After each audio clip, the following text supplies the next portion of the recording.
All right. It's my great pleasure to announce the next session for us, which will be game analytics and visualization. And we'll kick it off with Paris over here, who will tell us something about measuring tension in competitive Hearthstone competitions, I guess. So please welcome our speaker, and thank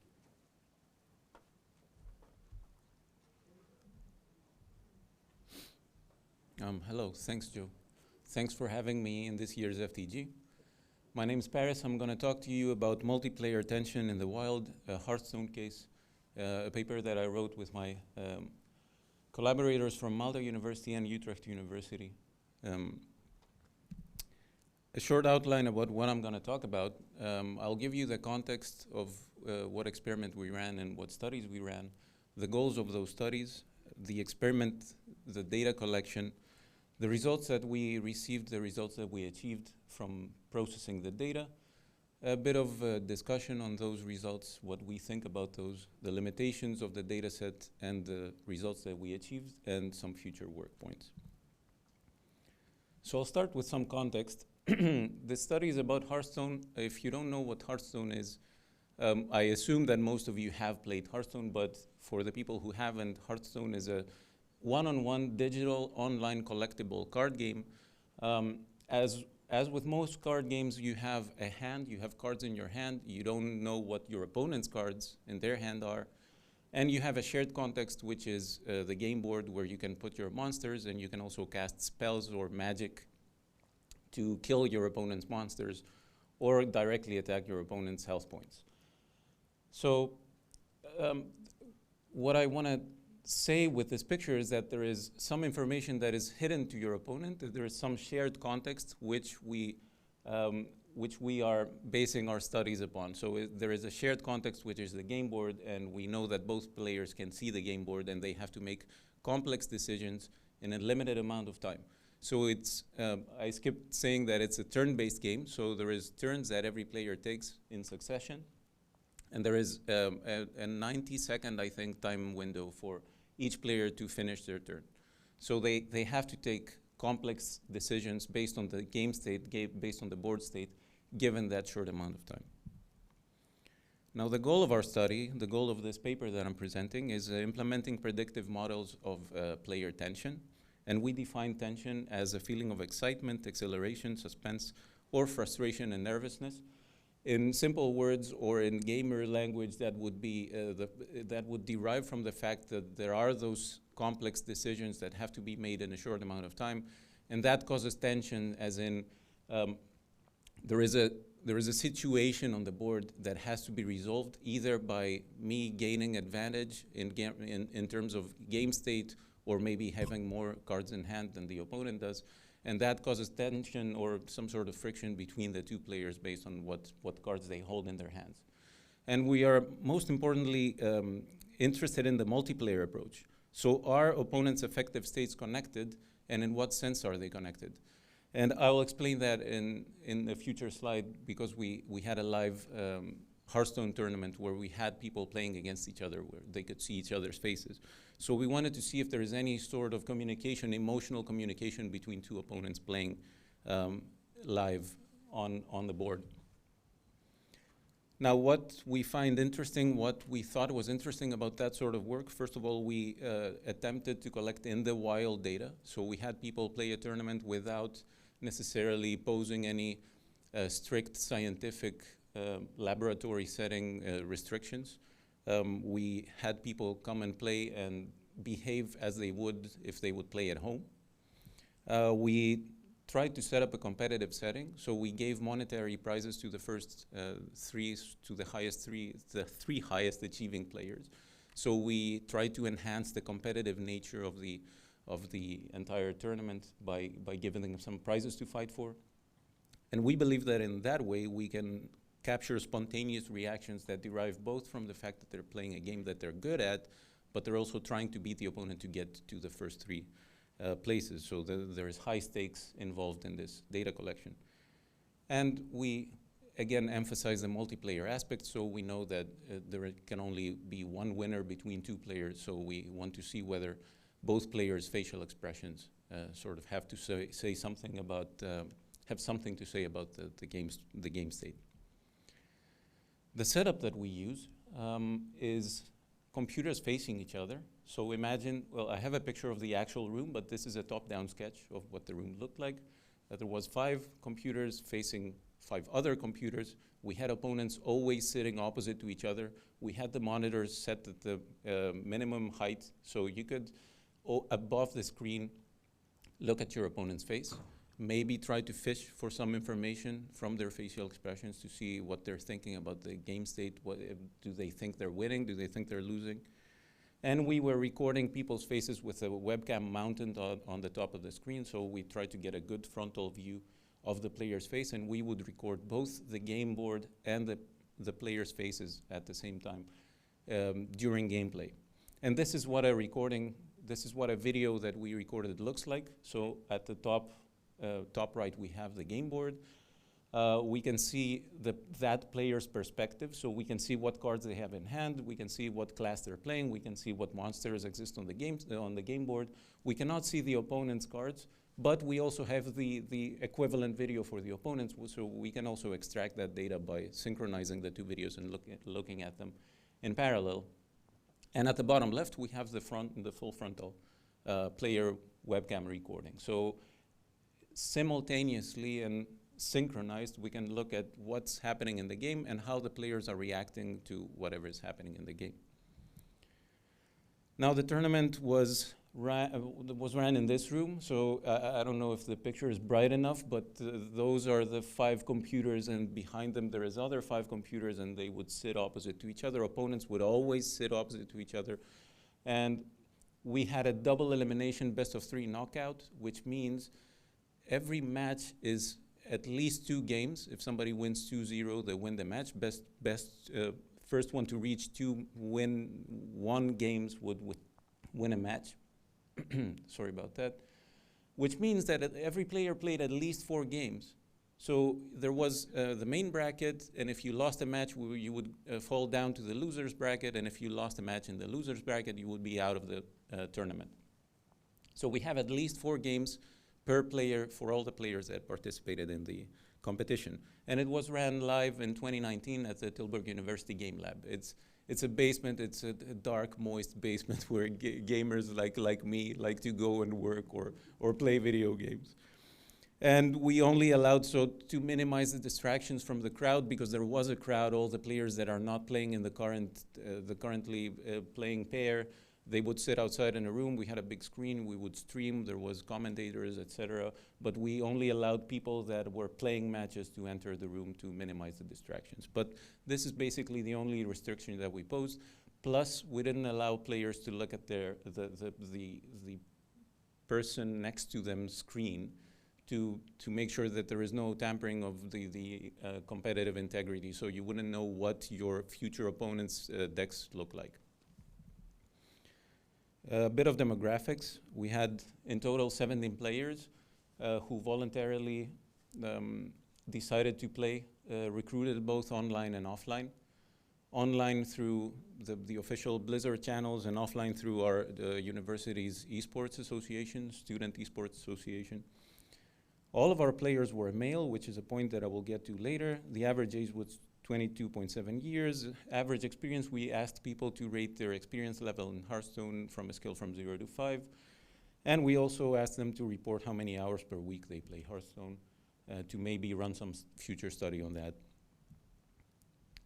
By the way, my colleague Gianluca has run some studies based on the same data set, looking at players' experience.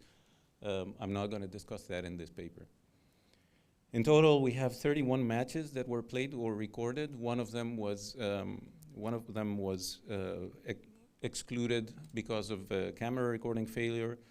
A total of 26.5 hours of video footage. And I have to speed up a bit because I see that I don't have too much time.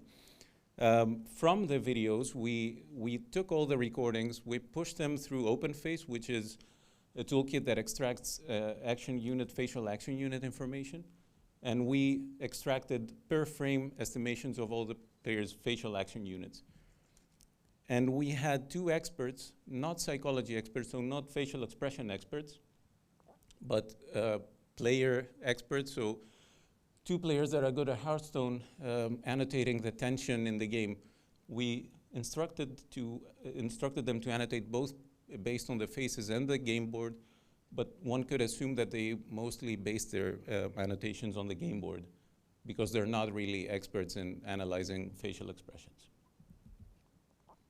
This is what an annotation looks like. You can see that tension is rising. I'm sorry, I'm running a bit low on time, so I have to speed up. Some pre-processing on the data. We downsampled the data, this data, so we are going to use facial expressions to basically build machine learning models to predict this trace. We downsampled to 3-second windows. Hearthstone is not a game that changes every 10 milliseconds, so 3-second windows we thought was a logical downsampling frequency.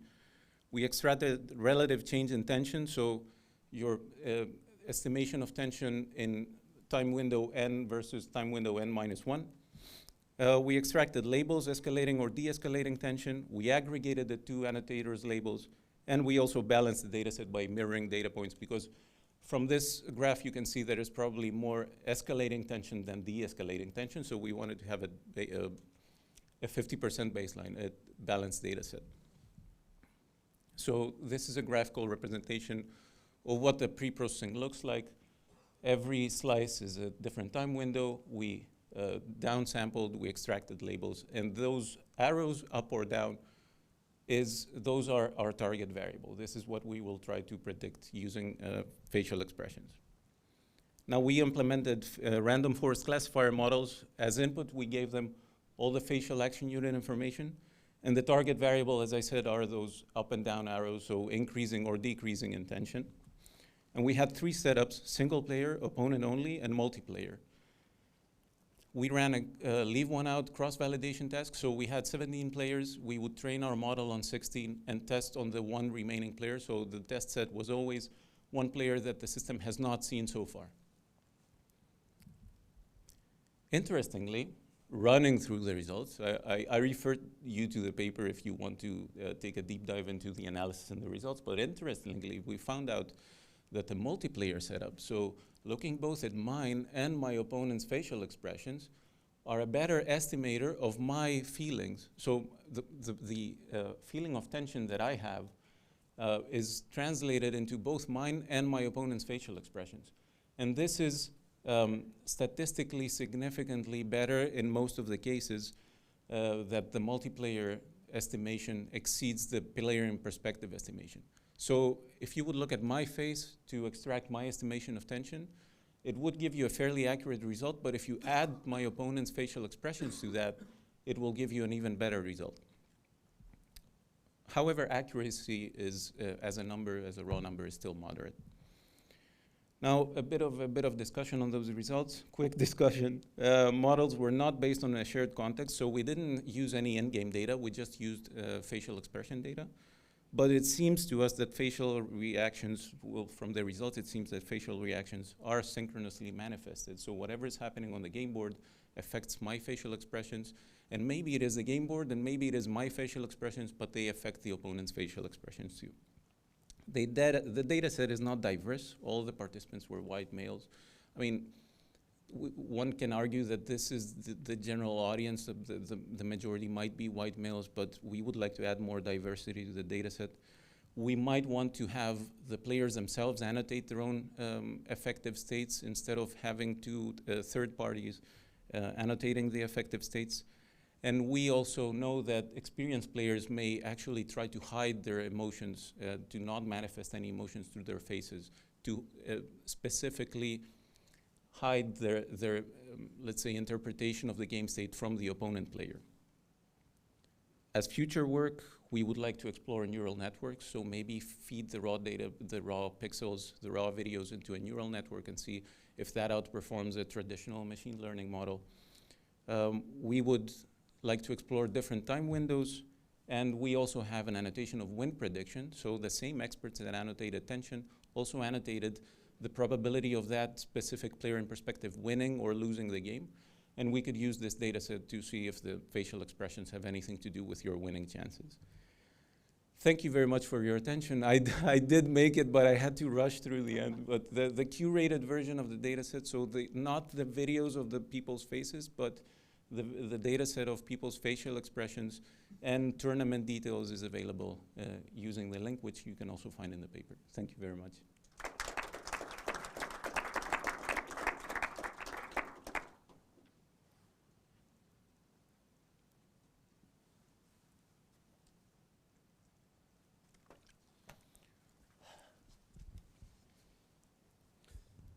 Thank you. That was really interesting, Paris, to hear what you had to say about that.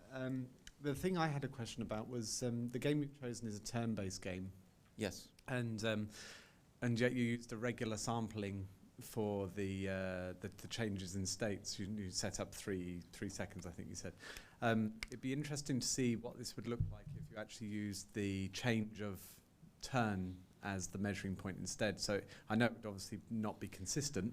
I'm just coming at, because I'm looking at game books, and the same sort of problem. We have this sort of turn-based, you don't know when the next thing is when the next data point is. Yes. And it can vastly change your graphs. So I wondered if you considered using a sort of turn-based trigger, as it were.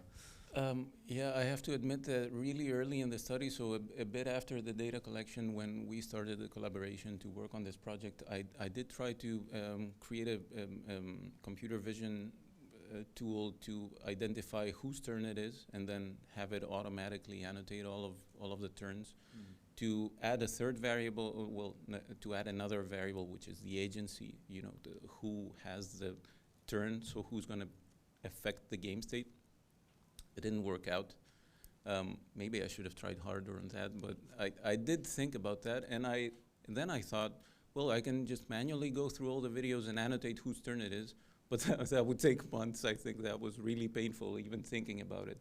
But yes, I did think about it. I do think that when you are in control, you as in the player in perspective, you are in control of the turn.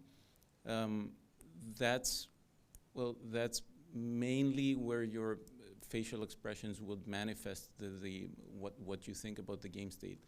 However, I have to say that when it's your opponent's turn, you don't know what they hold in hand. And Hearthstone is a game that people complain about being too random sometimes. So things can happen during your opponent's turn that completely turn the game around. And that would mostly affect your facial expressions as in the opponent, because your opponent played something that was too lucky and flipped the game board on its head. And they would be smiling and you would be having a sad face. So I could argue in favor of that, but I would also say that it doesn't matter too much whose turn it is. Okay. I just think it'd be an interesting angle to look at to see how it would change your change what we see, like, because obviously there's a delayed reaction as well. So when the turn flips over and there's surprise, yes, a moment of, well, am I reacting to before or after, or where does that happen? I'll let someone else ask. It could be, in that sense, it could be divided into two separate tasks to have the same model run twice, once on the player in perspective and in turn, and the player in perspective and not in turn. Like, it would be an interesting subdivision of the study. Maybe one short question? Yeah, I was just wondering about your target. Yes. It seems that tension is increasing around the game. Then you binarize it. So it was not really clear on how you Yes.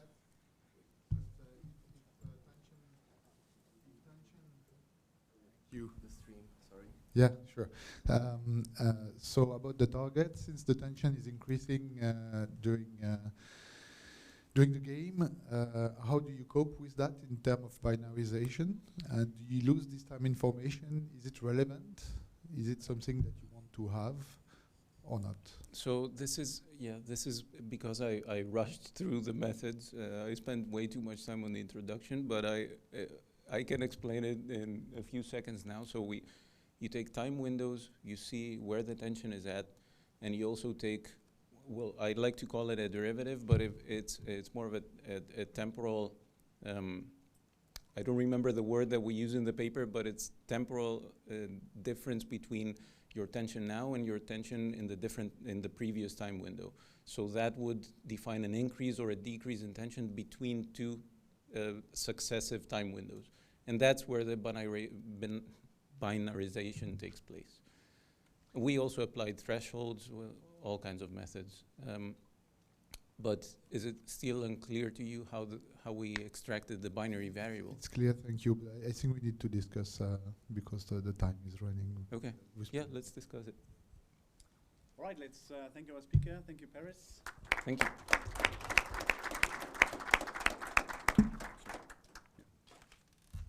So let me introduce you our next speaker, which is Susanna, who will tell us something about gendered differences or the audience of that. And please, very warm welcome for her, because this is a best paper of the FDG.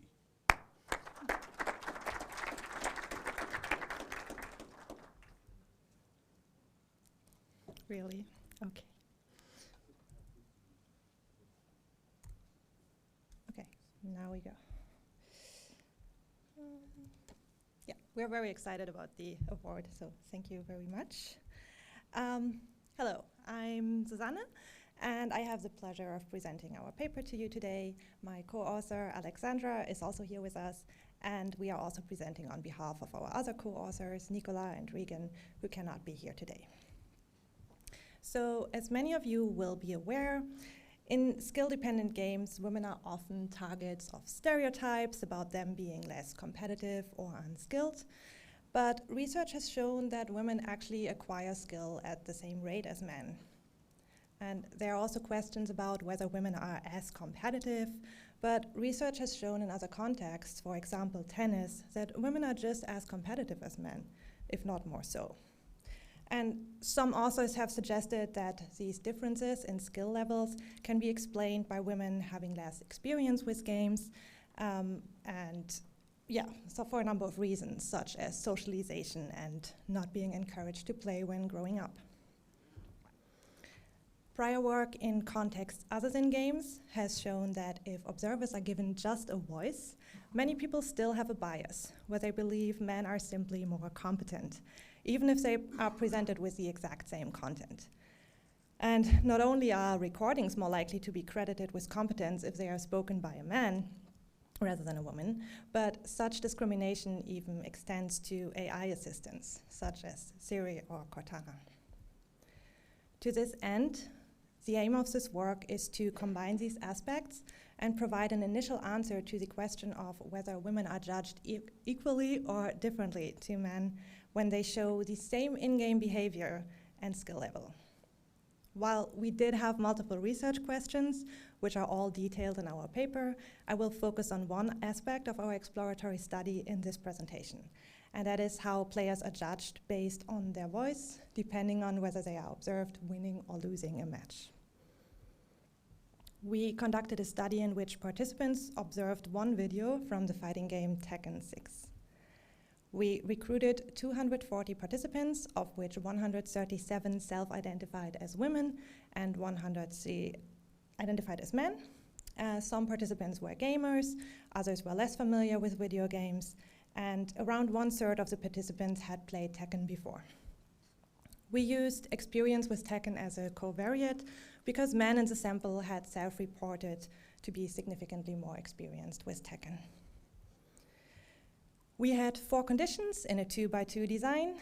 In 2 conditions, participants saw a round of the player winning. In the other 2, they saw the player losing. Both conditions were either voiced over by a man or a woman, which we refer to as the feminine and masculine voice. I will show you a compilation of the winning condition video now for a better comparison between these voices. And even though these videos are in German, I hope it'll give you an impression. In the beginning, you will hear the feminine voice, then after a while, the masculine voice, and in the end, both voices at the same time, just for comparison. Okay. Hallo, ich spiele heute eine Runde Tekken 6 für euch. Ich habe Kuma den Braunbären und gehe hier gleich schon mal ordentlich in den Angriff über. Und jetzt mal gucken. Ja, komm, so, Schlagkombi und ein Special Move. Hat aber nicht funktioniert. Ah, Mist, nicht ganz getroffen. Ah, jetzt tritt der Panda ordentlich zu, aber ich kann kontern. So. Schlag-Tritt-Kombi. Nochmal nach unten treten. Schlagen. Und jetzt muss ich blocken. Auf jeden Fall ordentlich blocken. Ja, gewonnen. Damit ist Panda am Boden.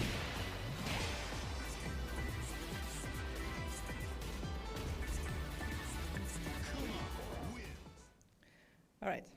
And note that every participant only saw one of the videos and that the feminine and masculine voice made the exact same comments at the exact same time. The gameplay and content was always the same for each outcome condition. Hallo, ich spiele. Here we go. After watching one version of the video, we asked participants to rate the player on several dimensions. Participants were asked how competent, confident, experienced, competitive, aggressive, calm, emotional, likable, friendly, and how annoying they perceive the player to be on a 5-point Likert scale, ranging from not at all to very. Because of our rating variables being single items, which were likely to be related, we calculated three-way Markovers, and the item groups, skill, attitude, and personality, were based on a principal component analysis. There we go. While all results and more details are presented in our paper, I will mainly give you an overview of our most relevant findings. Ratings for the feminine voice's competence did not depend on whether she won or lost the match, but the masculine voice was rated as less competent when they lost than when they won. And this shows that men are judged more harshly if they are observed losing. But it also shows that the feminine voice did not benefit from winning. There was a similar interaction effect for experience ratings. The masculine voice was rated as more experienced when winning and less so when losing. But the feminine voice was rated as equally experienced in both outcome conditions. What we do not observe in our study is that the feminine voice is judged as less skilled in general, something which was observed in prior work in other contexts. Instead, it really depends on the match outcome. Now to a finding from the attitude category. In this case, we observed that the masculine voice was rated as equally calm in both outcome conditions, while the feminine voice was rated as significantly less calm in the winning condition. So it seems that if a woman is observed winning, she seems to be perceived as less relaxed or maybe more intense. And now we get to what I would say is the most heartbreaking aspect of our finding. When it comes to the personality ratings, how friendly the player was rated did not change based on the outcome when the voice was masculine. However, for the feminine voice, the player was rated as significantly less friendly if she was observed winning. Our findings also show that the masculine voice was rated as equally annoying in both outcome conditions.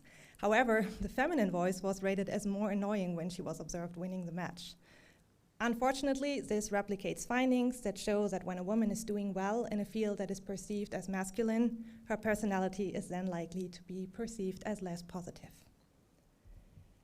To summarize, the outcome determined the skill ratings for the masculine, but not the feminine voice. However, it determined attitude and personality ratings for the feminine, but not the masculine voice. While this shows that the outcome determines how players are judged by an audience for men and women, it seems way more plausible to judge skill level based on the outcome. At the same time, it seems somewhat unreasonable to judge personality and attitude based on the outcome of a single match. Our findings indicate that winning, or more broadly, being successful, can come at a cost for women. And this is sadly in line with previous work in other contexts. Women are seen as friendlier and less annoying if they do not perform well. On the other hand, it seems to be more difficult for a woman to benefit from a success, as in our study they were not credited with more competence or experience if they were observed winning, as the masculine voice was. At the same time, it appears that men are judged more harshly if they are observed losing. This shows that judgments in our study depended on perceived identity, and it appears to be harmful for everyone. To further check for existing stereotypes in the end of our study, we also asked participants openly who they thought performs better in games in general, men or women. And the result shows that not only did not a single participant indicate that women might do better in games, but there were more participants who thought that men are generally better than there were participants who thought that men and women would do equally well. While of course we know that men often have more experience with skill-based games, there is no indication that this is due to any sort of innate talent or anything other than socialization and exposure. So how can we even attempt to tackle the problem of implicit biases that are so deeply ingrained in the gaming community that it can seem like an unsolvable task? Well, while there won't be any simple solutions, first steps would be to keep raising awareness and to start acknowledging that there is indeed a problem. Other steps can be to stop emphasizing group identities when referring to players, such as constantly highlighting that an esports team is all female. If diversity is seen as the norm, then it is less likely that part of the community feels as if they don't belong.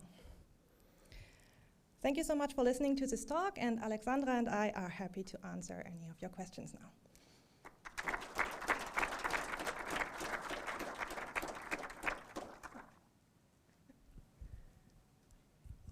Hey, thank you so much. This was super interesting, really nice work. And one question that is probably quite obvious and likely covered in papers: how do these results differ? Do the results differ significantly if you isolate them based on the perceived gender of the participants? So you mean not the outcome condition? Like if you, yeah. Do you want to? Okay. So yes, there are some differences which were a little interesting to us.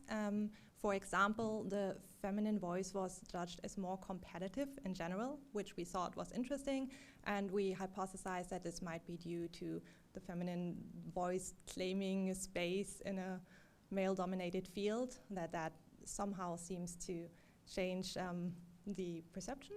But yeah, it wasn't really what you would expect it to be. There was no difference in competence in general, for example.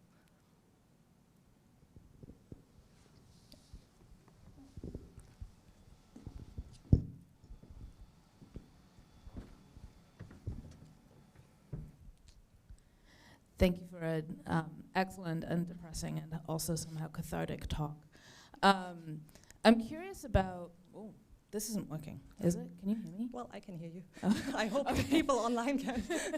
I'm curious about how you approached writing the script for the talk, since people were doing the same script for different gendered sort of presentation, but there's gendered language in how people describe gameplay as well. So how did you think about writing the script, and do you think there would be any kind of differences if there were different words being spoken?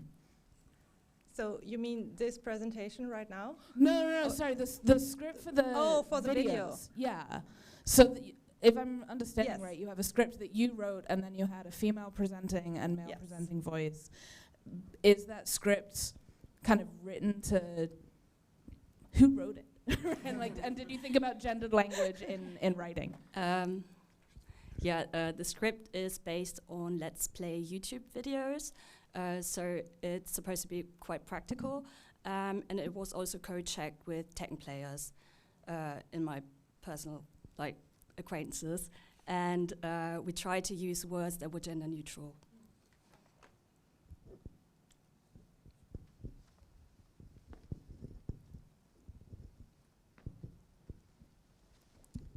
Hey, thank you for a great talk. Yes, sir. My question is, you mentioned some difference in your findings to previous research which was done in different contexts. I'm wondering, do you know like a significant or common difference between those contexts? And as a follow-up, do you think that your results generalize to broader demographics? Like, do you think that this applies to perhaps all Western audiences or global audiences, et cetera? It's a good question, which of course we can't answer for sure here, but I still think that if we had a different sample, maybe like only hardcore gamers or maybe a different type of game, who knows, that we might still find those main effects. But yeah, we cannot prove that, of course, right now.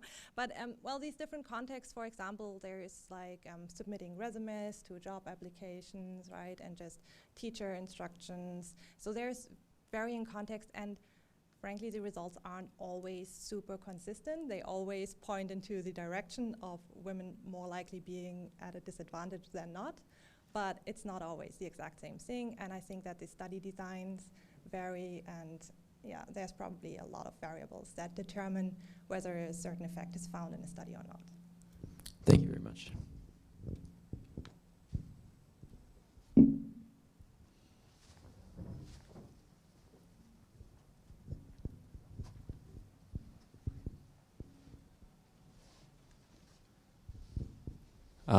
Really interesting work. I was wondering, apologies if I missed it during the presentation, but were there differences in between the male and female participants in the study and their responses? Because it seems like it was mostly focused on between the male and female players, but how did the participants, if they were male or female, did they have like different kind of responses and findings in the study? There definitely were. This was one of our research questions that I did not discuss here today. But for example, there was an interesting, an interesting three-way interaction with experience ratings where the male participants, or men, I'm not necessarily male, were actually crediting the woman with less experience if she won than when she lost, which was odd, and that did not happen for female participants or women. Yeah. Thank you.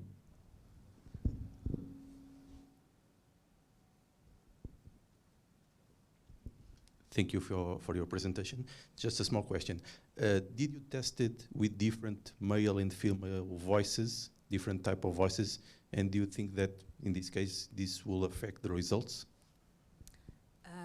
No, we didn't, but that's a really good point, and that's a subject for future studies that we want to do, a study in advance to test different male and female voices and to have them rated on their male-ishness and femaleness. Yeah. And just to add to that, there is also previous work that also shows that women who have more masculine voices get rated as more competent, and men who have more feminine voices get, so like, yeah, it likely has effects. Maybe one last question in the front. Yeah. Oh, okay, that was the same. Any last question? Otherwise, let's thank our speakers again then.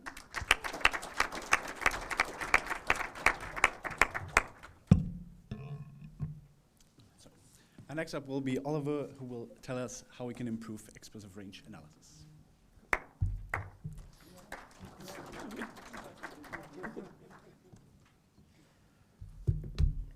Awesome. Ooh, am I coming through?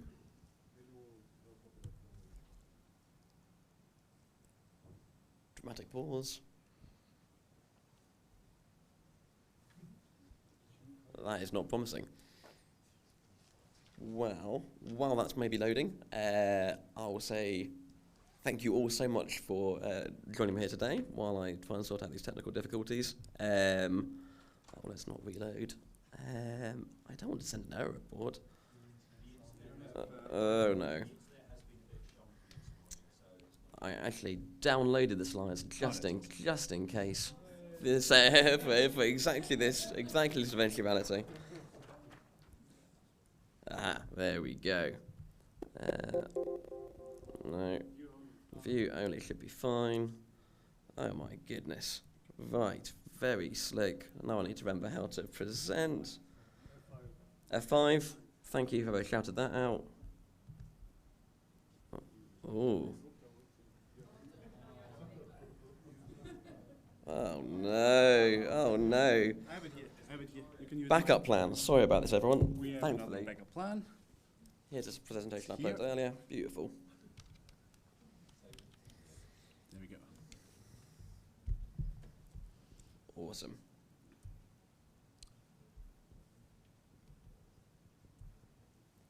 Hey, thank you so much, and thank you. Well, so now thank you, Hannes, for many reasons. Thank you for the intro, and thank you for bailing me when technology fails me. So yeah, my name is Ollie. I'm based at Queen Mary's University over in London with the IGGI Centre for Doctoral Training. And this is my latest paper with my supervisor, Larissa Tokarczuk, slightly clunkily titled, The Right Variety, Improving Expressive Range Analysis with Metric Selection Methods. So let's talk about what I mean by that. So the focus of my PhD research has been this kind of like thorny question of how we can usefully understand and compare alternative generators, specifically comparing their generative spaces. And by generative space, I mean this kind of conceptual volume that contains every possible artifact that a content generator could create. So this could be every possible level from a level generator, or every possible poem from a poetry generator. You know, this large kind of, conceptual volume.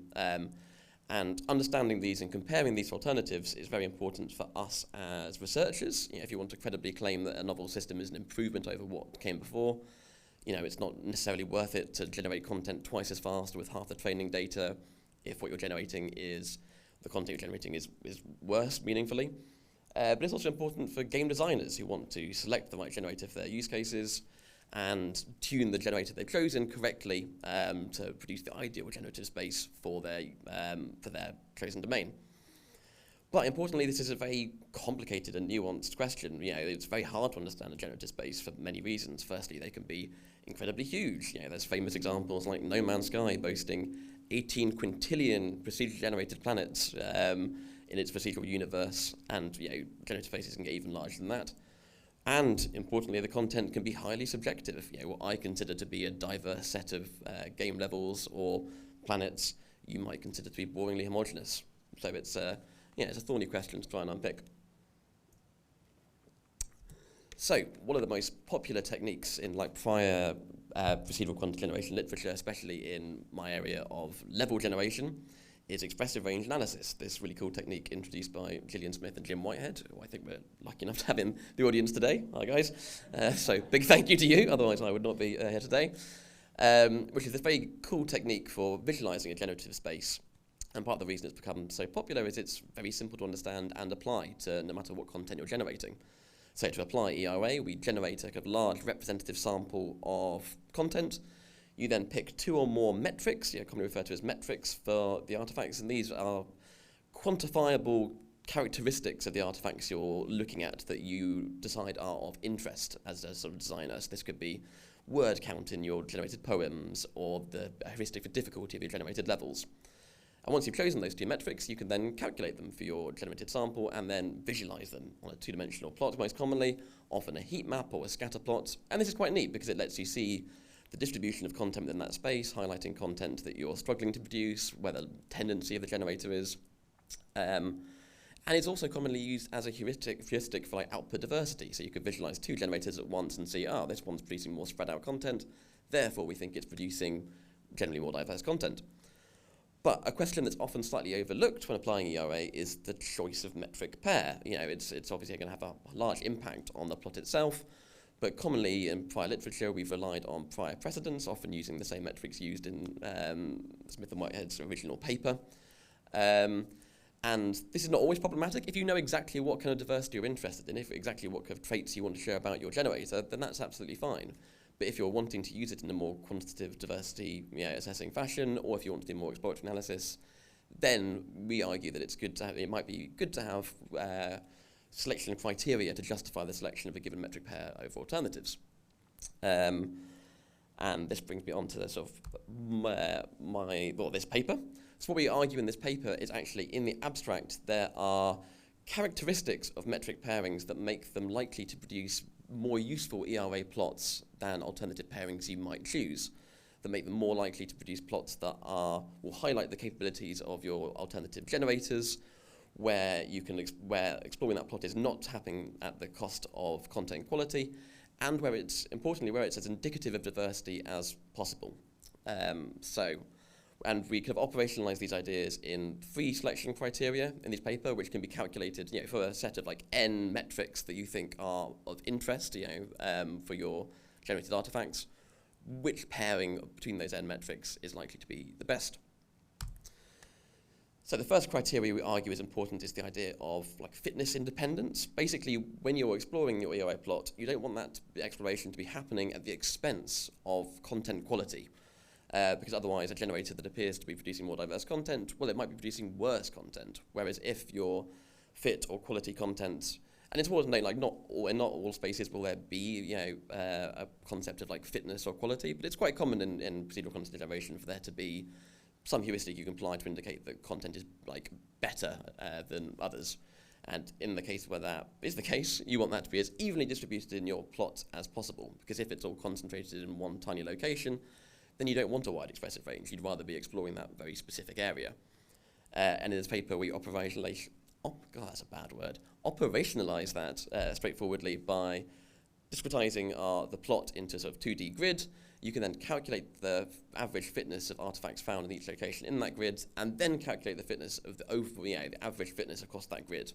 Where low values will indicate the content is quite concentrated, and where high values would indicate it's more distributed within that plot.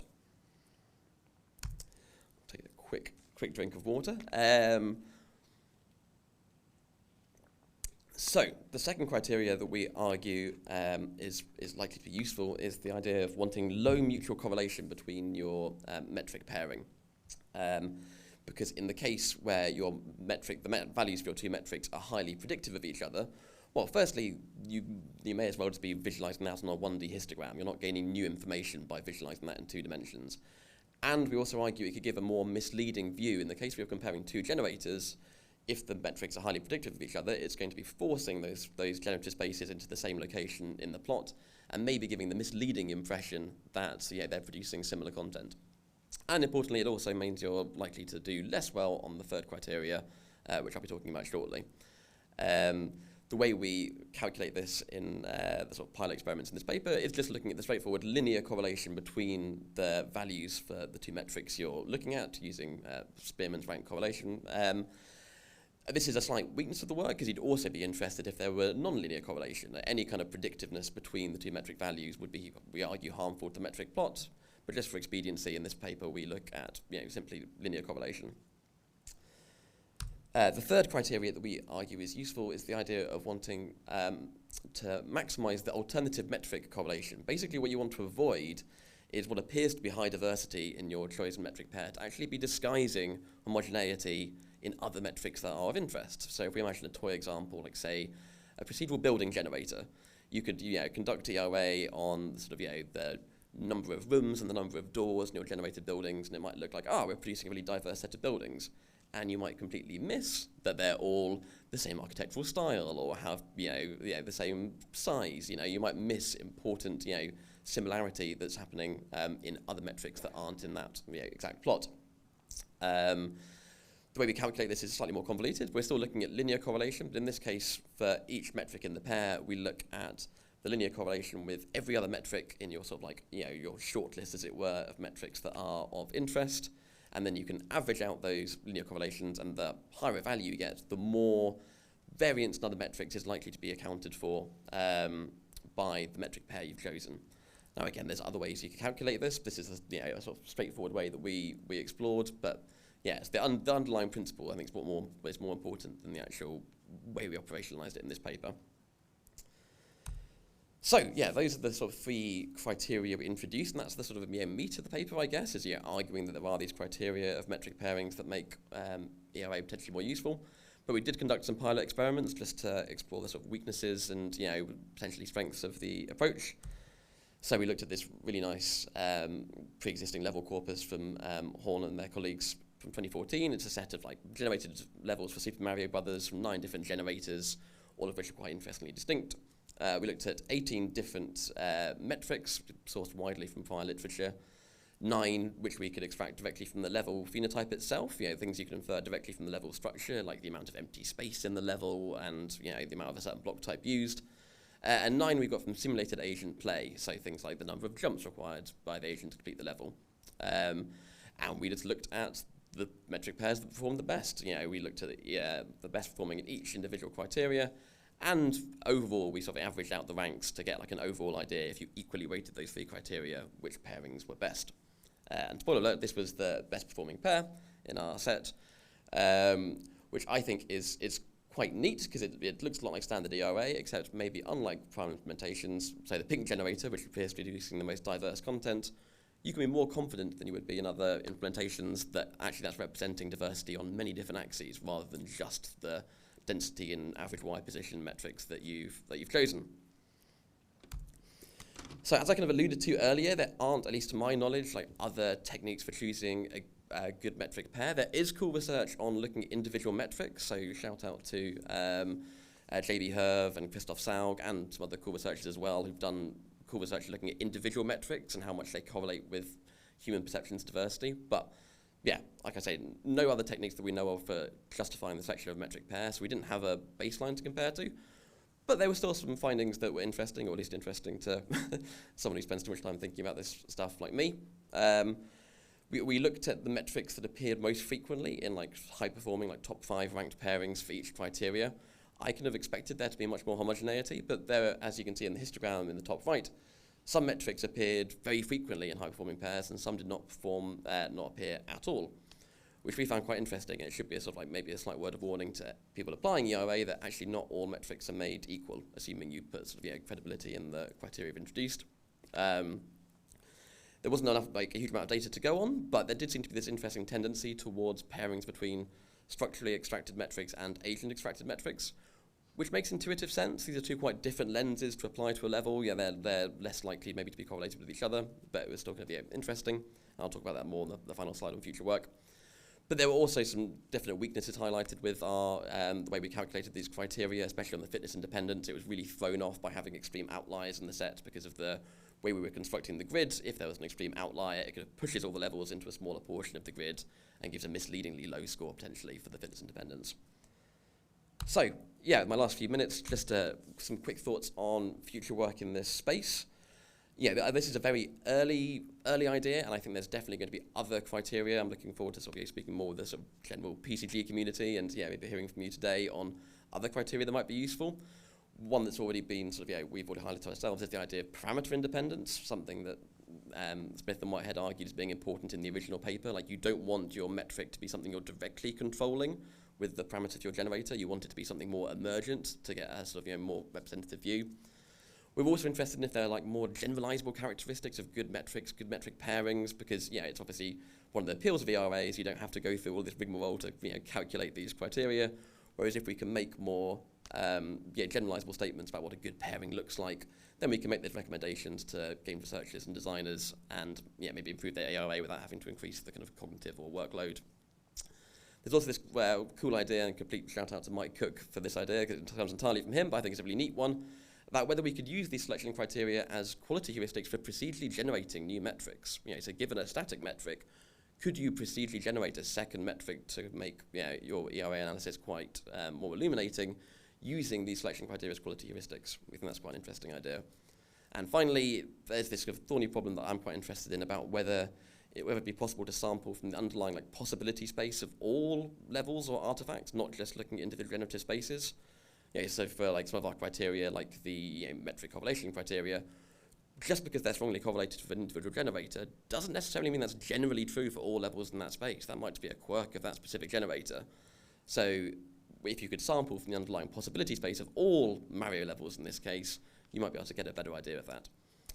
So that is it for me. Huge thank you all of you for being here today. I hope you're having as much fun at FDG as I am. If there are any questions now, I'd love to hear them, but please feel free to catch me afterwards, or if you're watching online, reach out to me on any of the the series of online tubes. And yeah, thank you all so much for your attention.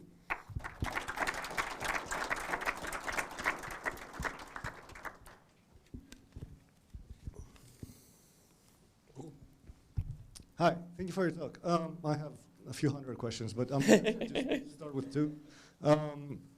So one is a technical one. What was your fitness? Because you mentioned fitness a few times in your slides, and you never defined it. But what's your fitness in the Mario Brothers dataset? But wait. And if you're looking at fitness in criterion 1, rather than the metrics themselves, isn't this more about quality diversity search, like techniques like map elites, for example? I don't know if you're familiar with his work. 100%. So the first question on what the fitness heuristic was, so we just looked at, it's commonly used in prior literature on generating Mario levels, like the playability of the level, by which we mean the sort of the amount of progress the agent could make in the level. So if the agent could traverse the first 80% of the level, you get a 0.8 for your fitness. If it could fully complete it, you get a 1. So that's that question. So you're totally right. There's a lot of I'm still, to be honest, it's come up before, but I'm still trying to think through the ramifications about whether this has relevance to quality diversity search. So if anyone is not familiar with quality diversity, it's this kind of family of genetic search algorithms that aim to produce families of solutions that are not just high performing, but also diverse. And it's very similar to ERA. You're basically trying to manually, force a generator to produce stuff that's actively exploring a sort of ERA plot effectively, and it produces an ERA plot as part of its generative run. I think there is potentially interesting stuff to be done about whether, I'll be really interested to talk to you after the fact actually about whether you think these criteria could be relevant to quality diversity search, because there's a similar challenge there about what metrics do you use to explore that space. Though in quality diversity there's more concerns about the practicality of what's going to produce fit content. I think there's interesting stuff done about how much you want your metrics to be aligned with quality and the impact that's going to have on the search. There's whereas this is all kind of post hoc analysis where it's less of a concern. But I think you're absolutely right. I think there's interesting crossover, and I think it'll be, I certainly do have some more thoughts, and I'll be really interested in your thoughts on the intersection between those kind of two fields. Thank you.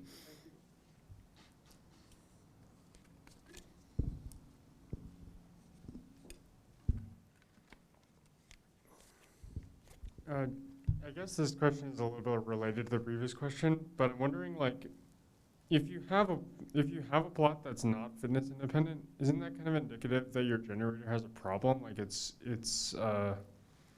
maybe generating in part of the space that it shouldn't be, because it consistently is making low fitness individuals and you can identify that just by looking at one of your metrics, or I guess I'm just curious about that.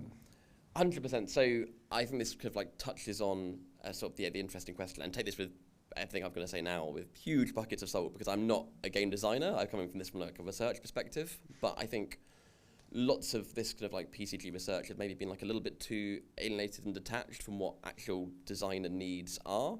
And I think that's kind of what your question is kind of getting at, is where actually, if you know from a design perspective that you want to be producing content that's diverse, in a selected metric pair, then you're absolutely right that it could be highlighting a sort of weakness of the generator.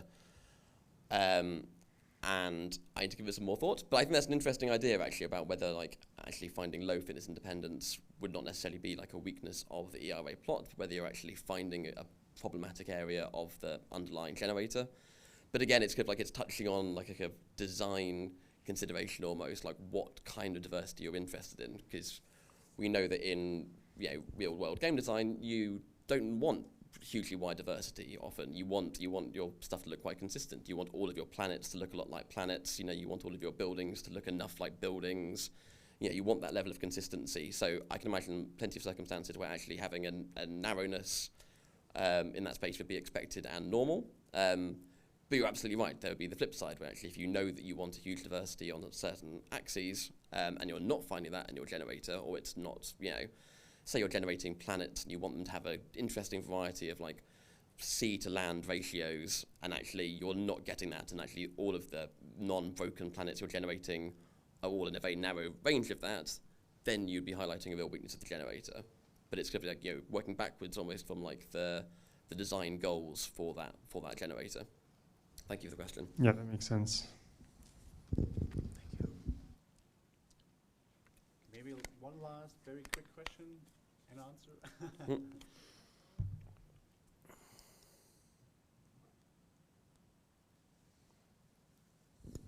Thank you for a really great talk, Ollie. I also have about 1 million questions.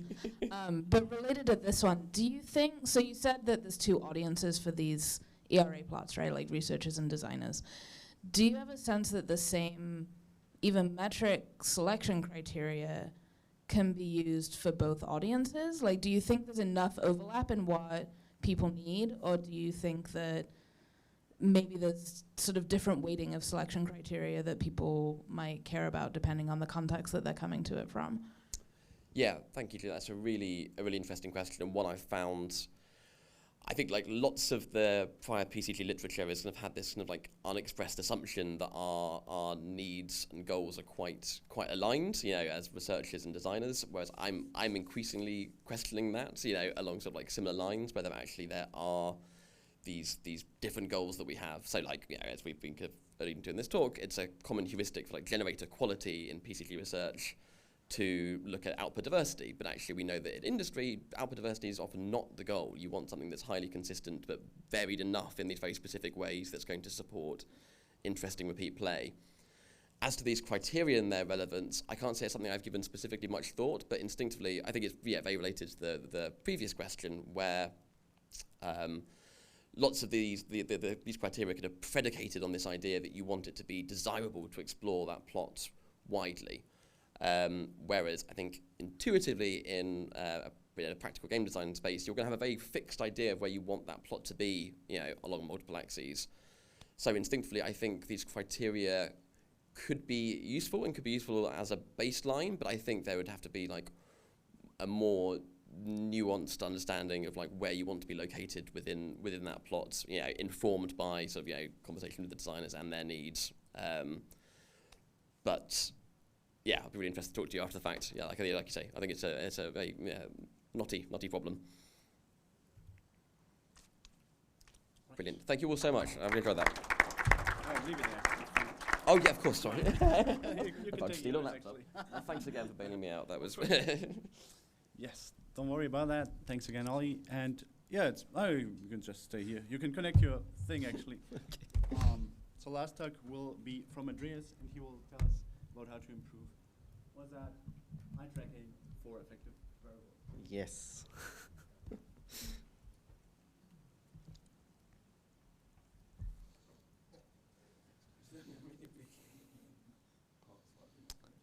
Yeah, hi. My name is Andreas Winkelbauer, and today I'm talking about the paper that I submitted to FDG, which I did together with Barbara Stiegelbauer, but also Michael Lankes and Maurice Sporm from the University of Applied Science, Upper Austria.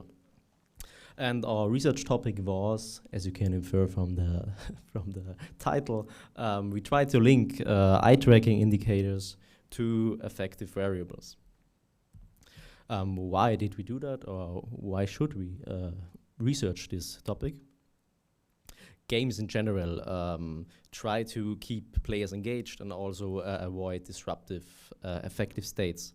One technique to tackle that would be adaptive gameplay techniques, but at the moment mostly in-game performance information is being used with this technique. And what would be possible if you used more information, like information about effective states? Exactly. So what should we use to measure effective states? And on one hand, we could use, for example, EEG, but a normal video game player won't have EEG at home. So even though we would get a lot of information by neural activity from the brain, we couldn't really use it practically. So, but on the other hand, we could use a smartwatch. Everyone has a smartwatch, or not everyone, but many people have smartwatches.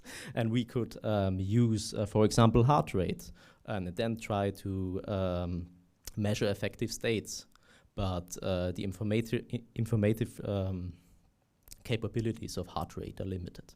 So what we think would be the best to do, at least in some areas, would be using eye tracking, especially or for VR games, because most or many VR devices have eye tracking already implemented. For example, the HTC Vive Pro Eye, which we also used for our research. And it, in my opinion, in our opinion, will be implemented more and more for several reasons. But for once, because it also has many functional abilities, like 4-wheel rendering, which you can see on the top right, or also using the gaze for inputs, like with the PlayStation VR. I don't know if you tried it yet. So what do we already know about measuring affective states? And to be honest, we don't know that much. Affective states is valuable to different research areas. Therefore, the research is really different, past research, regarding the design, research topics, which affective variables were chosen, and also how they did operationalize it. Mostly with low temporal resolution, for example, using a survey after playing the game to see how the affective state was. And they only had varying success. So that's some aspects of this is what we try to tackle with our study. For example, using a theoretical framework to choose the affective variables, to create study conditions, and also to interpret the results.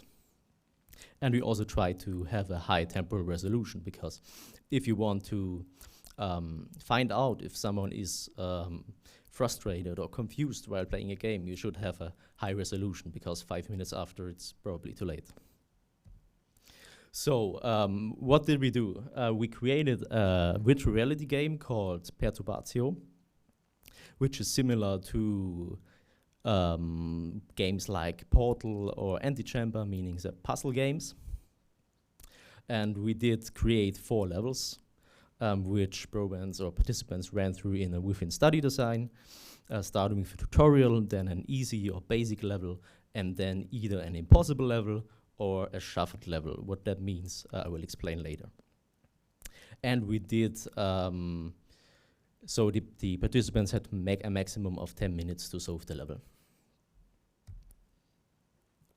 So basically we only had 4 elements in our game, so it's pretty basic. We had portals and laser barriers, which could be activated or deactivated using a cube and putting it on a cube slot. So it's quite simple. You can see it on the top right using a portal, and on the bottom right using a cube to remove a laser barrier and get to a target location. But like I said, we try to develop our levels using a theoretical model, and this model looks kind of complex, but it really isn't. It just explains 2 things. One thing, how people get confused, and that's pretty specific for our game, for puzzle games, because the theoretical model is derived from complex learning. But on one hand, it explains how people get confused, and on the other hand, it explains how confusion and frustration are linked. So confusion, according to this model, can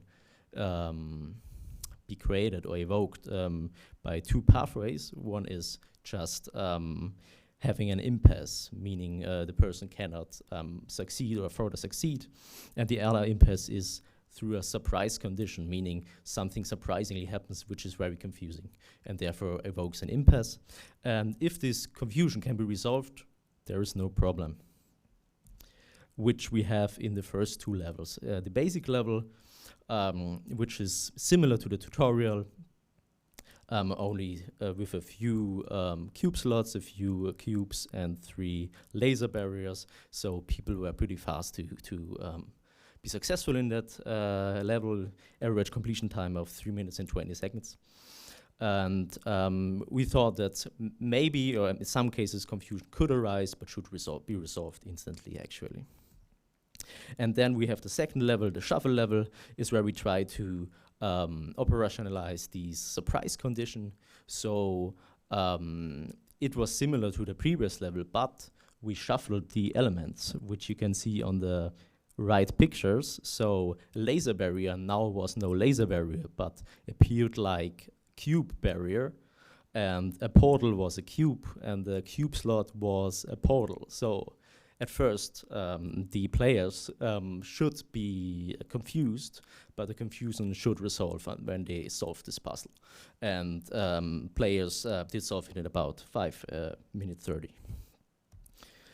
But if confusion cannot be resolved, then, according to the model, frustration should arise because they cannot resolve the confusion. That's what we tried to operationalize with the impossible level, which appeared like the basic level, but with many more elements. And at first, it appeared to be solved pretty quickly, but then the problem was that always one laser barrier was remaining. So you could do whatever you wanted, but still one laser barrier would make you not get to the target destination. So, of course, the players, it took them 10 minutes because it was limited to 10 minutes, but they couldn't solve it. So we had some hypotheses regarding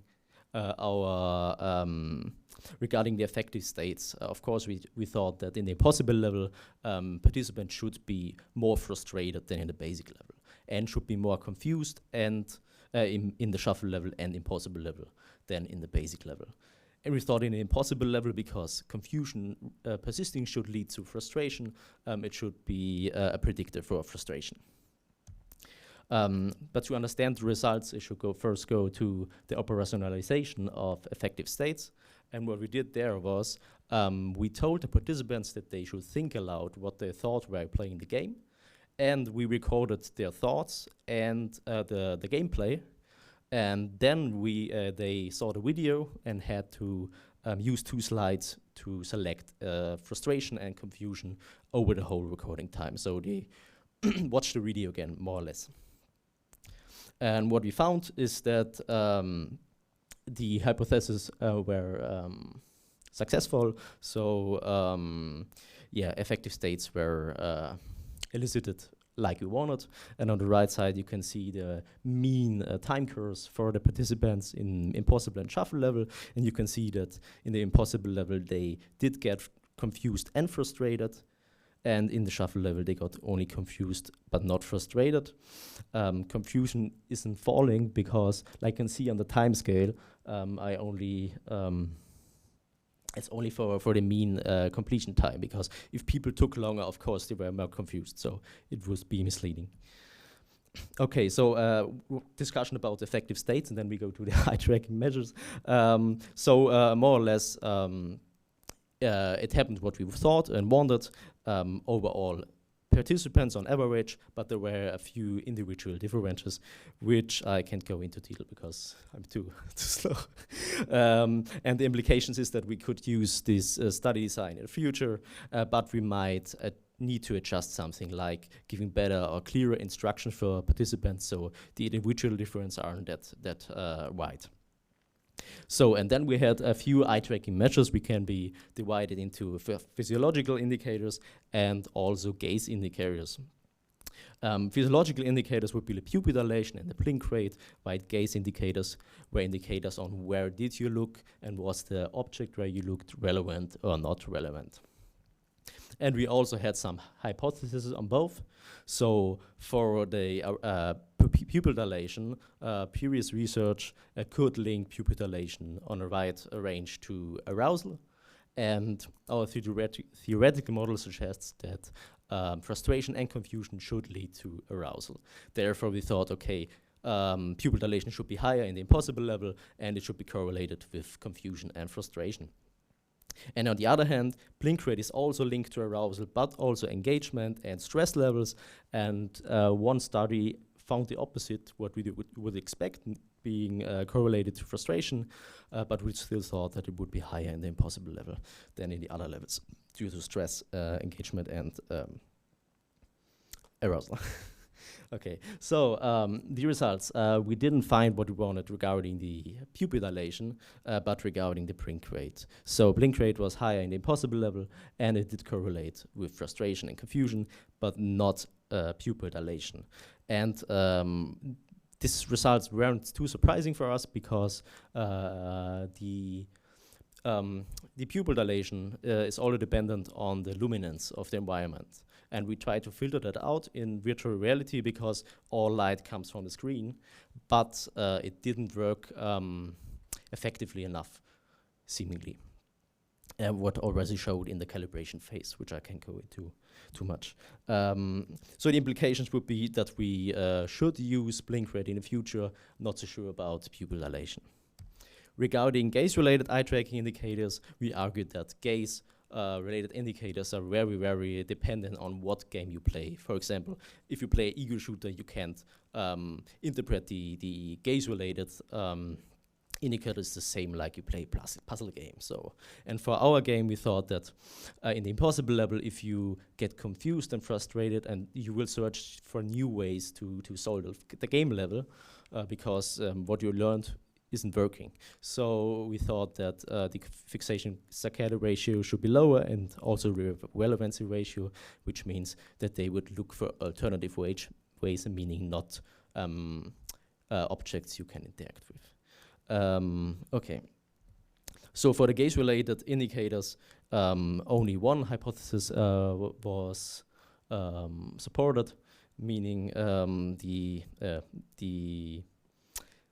hypothesis regarding the fixation saccade ratio, as you can see on the right top. The saccade ratio was the lowest for an impossible level, significant, but for the bottom picture, the relevancy ratio, you can see that the basic level had a much, much lower relevancy ratio than in the impossible level. So what are the interpretation from these results? The results are contradictory, but we think they are comprehensible. One example of it is the relevancy ratio, which was pretty low in the basic level, which I just showed, could be brought down to the fact that in the basic level there was one room where you could see the whole level. And most of the time you would be in that room, but you could see through the glass window and oversee all elements. But the fixation still would be on the glass window, which is not interactable, therefore not relevant. So the participants would then have a much, much lower relevancy ratio just because of this glass window. So the implications are that gaze-related indicators do exactly what they should, but you need enough pre-testing and enough thought that you can interpret them well enough. Exactly. So concluding, evoking measuring effective states did work pretty good. Using eye tracking measures as indicators worked, okay-ish. Linking them together didn't work that well. But I think, and it's detailed in the paper, why things didn't work, or we think things didn't work, and this should give a good direction for future research. Thank you very much.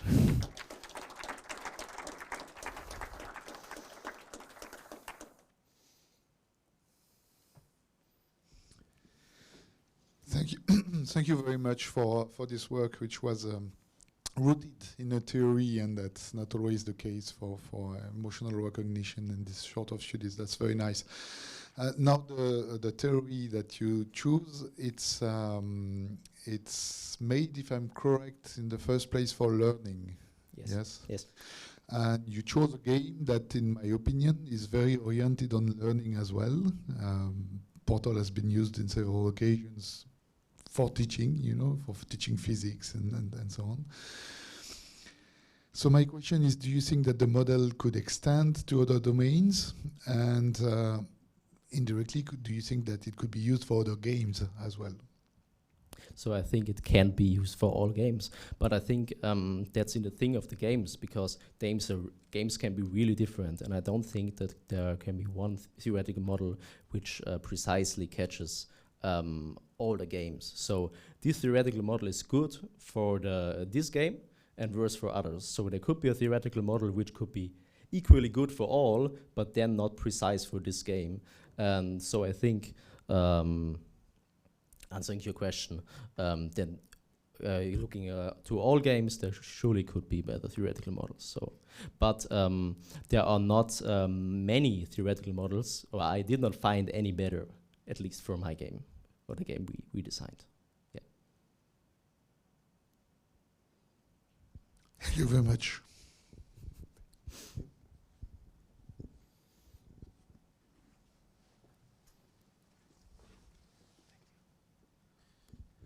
So I just want to clarify some understanding first before I ask the question. So it was in VR, obviously. Was the game something that your group made, or some people with you made especially for that experiment? Yes.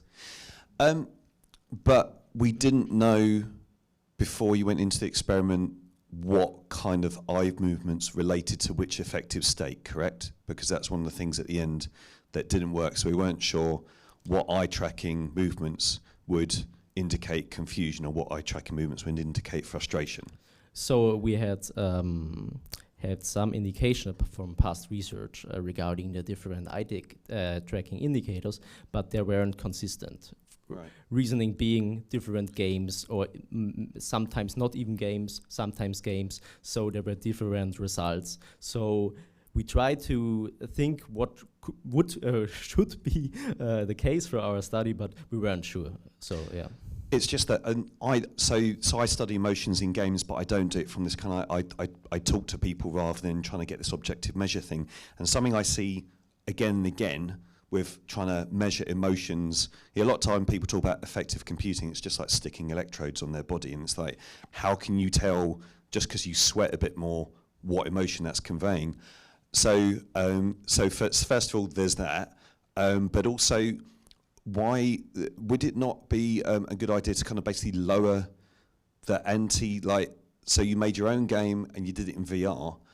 Maybe if you're not entirely sure what what kind of gaze movements or like saccades like link to which emotion, would it be an idea to do it just with a normal screen, with an eye tracking piece of software on a normal screen to see where someone's looking on the screen first, to get that bit down, rather than, it seems like a lot of complications, a lot of complicated levels when the fundamental isn't done. I mean, I could be misunderstanding something here. No, you're right. Okay. That's kind of limitation of the study. Like, we try to tackle many problems at once, and we kind of had that VR device with eye tracking, so we wanted to do something with this, of course. And like you see, we did to try to more tackles. We did try to tackle more problems that we can solve. So that's completely true. Yeah, I mean, I think there's no arguing with the point and the utility of the study, and having those results and being able to do that. But I was just thinking, but it seems like, and also as the gentleman over there says, I'm surprised you didn't use just a commercial off-the-shelf game, rather than making your own thing, because then you have to prove that your game is good and does what you think it does. No. Do you know what I mean? So, no, it was a cooperation with University of Applied Upper Sciences Upper Austria, and the guy from there wanted to make a game, and I wanted to do a study, so we kind of linked together. That makes sense. Cool. All right, thanks.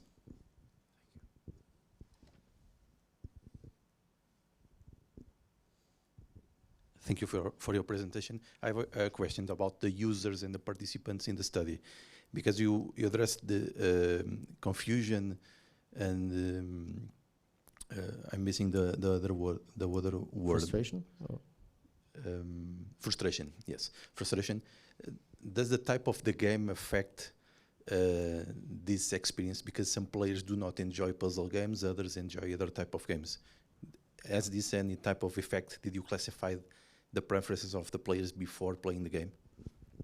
Yes, so what we did track was VR experience, so how many times did the player already play VR, if the player is regularly playing video games, but we did not specifically ask them if they liked puzzle games or not. But generally, this was the one slide, there were several differences between the individuals. One can be motivation, and if you read the paper, I go more into that. But there are several other factors, like, for example, what is confusion to you, or what is frustration to you? So when are you frustrated? And seemingly some people thought like frustration is something binary, so they weren't frustrated at all for long, seemingly, and then they were frustrated pretty much. So they had different understandings of frustration and confusion. Obviously different motivations and individual difference because of gaming experience, etc., etc. So there were several factors that could have influenced the affective states. Yes.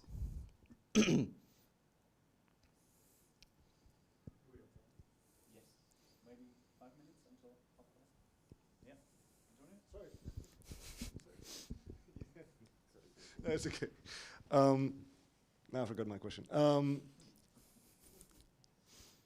Right, so one thing, maybe the model is generalizable, but what we learned about the gaze tracking, what I learned by parsing your outcomes is the game that you create is going to be very, very,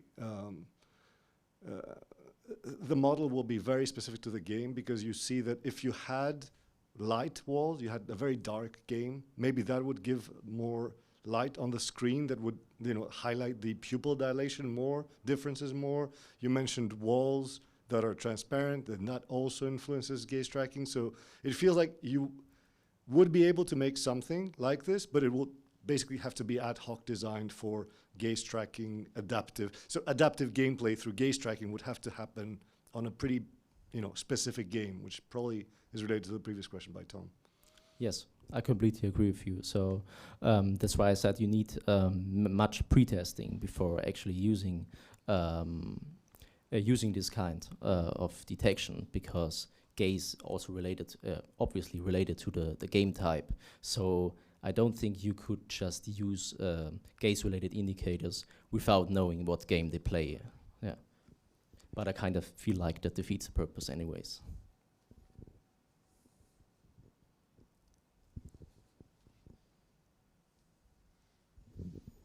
I guess, so one question I had is, like, you can imagine the use case where it's like the game detects that you're getting frustrated and decides to like help you in some way because you're like not able to solve whatever puzzle. You can also imagine like kind of like a more insidious use case where it's like the game detects that you're getting distracted and like tries to suck you back in. So I'm wondering like if you can comment on like the ethical issues of using player gaze as like something that's going to affect the game state. So what is the explicit question? You want to know if I think it's ethically... Well, I don't, like, I think everybody can kind of agree that it's probably not a good idea to design your game to, like, try to trap the user. But I'm wondering, like, what, like...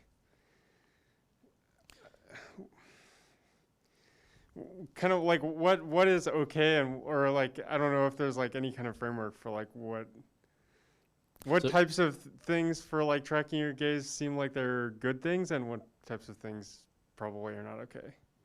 So generally, I think that so we try to tackle it from our developer's perspective. So you can use these measures. You can use, if you know that the person is frustrated, you can do something with it.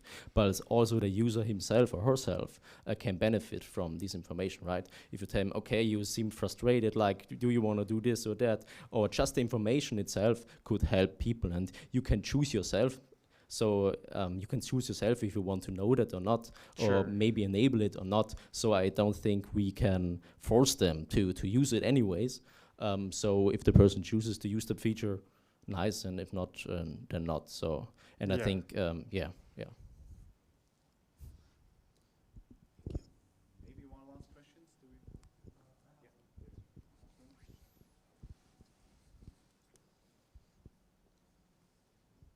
Hi, thank you for the presentation, and I find it really interesting, but I was just scrolling through your paper because I was wondering, although you have the hypothesis, I was hoping that you could clarify us where in this work you find that for your specific use case, what are the actual metrics that help you identify frustration?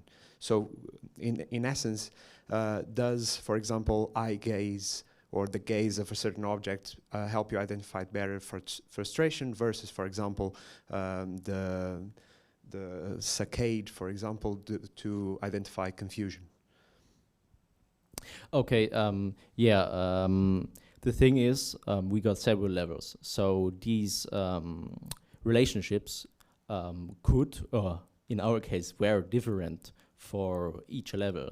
So, and that could be, one reason could be like the affective states the people did assess maybe wasn't what it really was, or other different reasons. But these indicators changed dramatically between the levels. So we couldn't really say, okay, this indicator was over the length of the game, reliably indicating that the person was frustrated or not, because when there was an effect, mostly it was for one level, and for the other level it was completely different. Only for the blink rate in the impossible level, the relationship between the blink rate over time and the confusion and frustration was statistically significant. So we could only say it for blink rate, but there could also be reasons why it maybe would not translate. So all in all, we can't really say with that research, so further research is required. Thank you. All right, then thanks to our speakers again. Thank you. And thanks to you for attending this session, and have a great lunch break.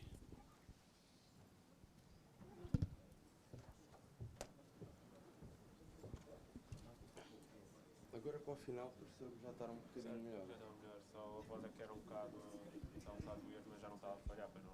Penso que não, tipo, às vezes